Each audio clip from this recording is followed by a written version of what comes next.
Debate sobre o pré-sal, com a participação de João Antônio de Moraes, coordenador da FUP, José Vicente, reitor da Unipalmares, Emanuel Cancela, diretor do Sindipetro Rio de Janeiro, Igor Felipe, do MST Rio de Janeiro.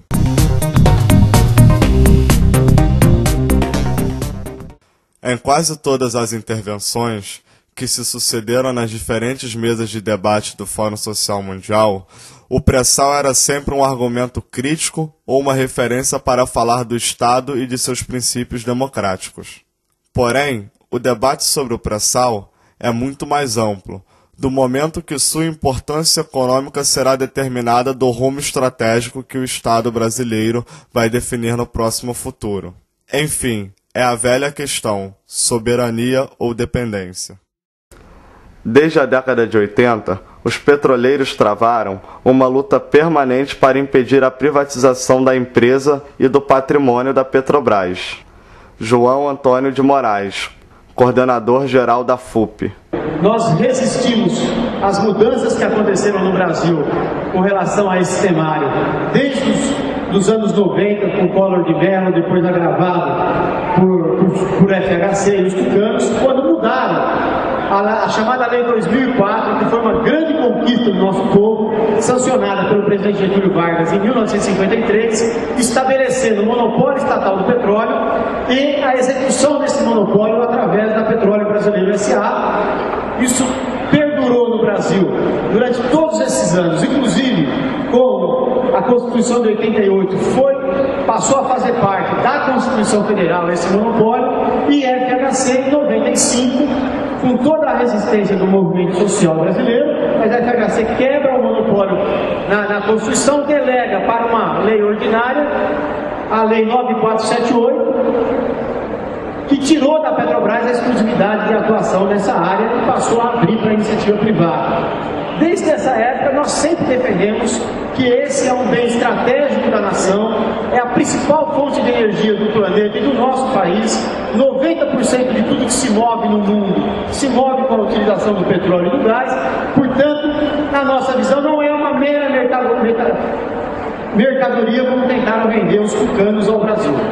Portanto, teríamos que, na nossa visão, que retomar o monopólio estatal do petróleo. Então, sempre defendemos isso historicamente.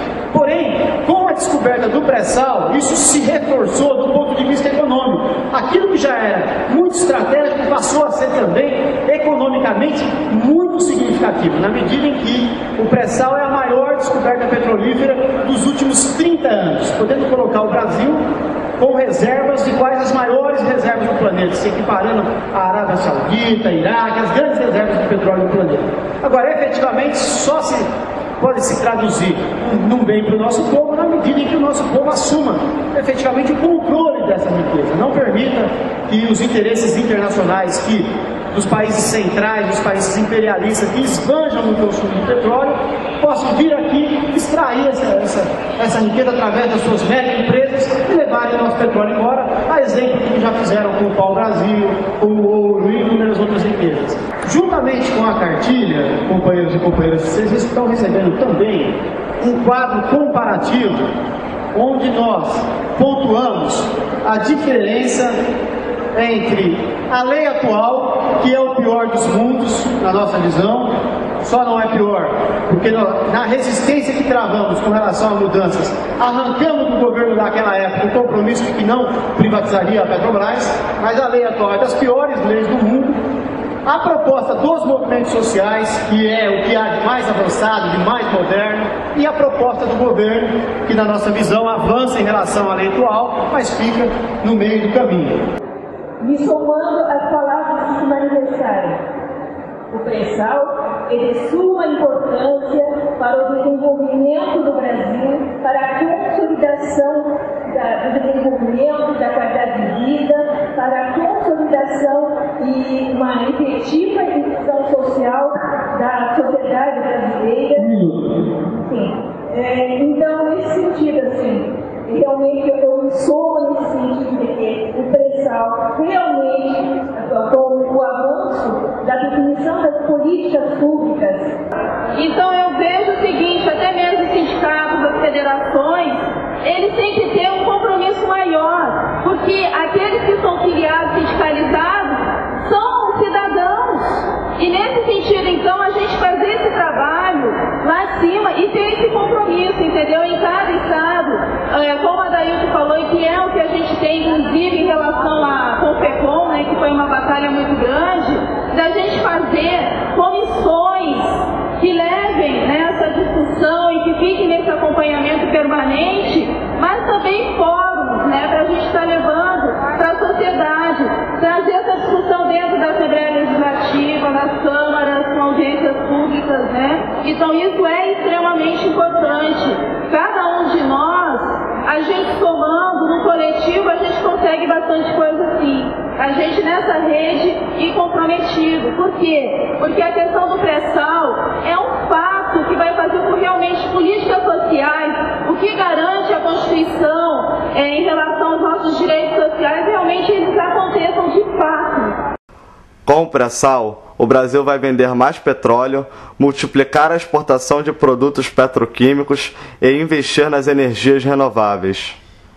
Emanuel Cancela, diretor do Sindipetro RJ. E a proposta, a questão do petróleo, é uma questão muito complexa. Eu mesmo, que sou petroleiro há 35 anos, às vezes a gente fica pensando como é que o homem desenvolveu tecnologia, né, e consegue chegar a 5.000 metros, depois de 2.000 metros de lâmina d'água, e executar operações de produção de petróleo e gás, que é uma coisa complicada. Então até eu mesmo às vezes duvido, mas é para mostrar a capacidade do homem, e principalmente do homem brasileiro da Petrobras, para mostrar a nossa capacidade, para a gente ter orgulho que nós somos pioneiros e que como nós desenvolvemos essa tecnologia. Então, em primeiro lugar, ouvindo as pessoas, as críticas, é na questão ambiental.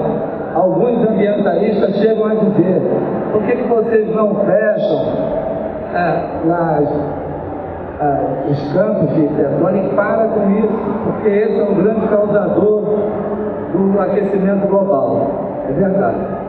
Porém, a matriz energética no mundo inteiro é o hidrocarboneto, é o petróleo, e vai ser durante as próximas décadas. Infelizmente, não tem como a gente mudar isso agora em instante. Mas a gente pode contribuir muito para a questão ambiental. A gente pode utilizar o dinheiro do pré-sal para aprofundar mais, desenvolver mais a questão das energias limpas, que ontem um companheiro, até petroleiro antigo, diz: olha, essas energias que vocês falam não são tão limpas, mas com certeza são muito melhores do que o hidrocarboneto.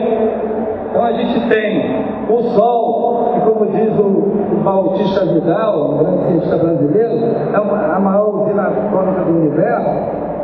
E o Brasil, por ser um país tropical, tem sol o ano inteiro e a gente praticamente não usa a energia solar. Temos as maiores bacias hidrográficas do mundo e utilizamos pouco. Temos das maiores, bacias hidrográficas. Temos a questão dos ventos, principalmente nos litorais, o ano inteiro. Utilizamos quase nada. E a questão da biomassa, a energia produzida através de produtos agrícolas, que não se resume somente ao açúcar, à cana-de-açúcar. O Brasil tem como produzir isso o ano inteiro, diferente de outros continentes que não têm essa capacidade.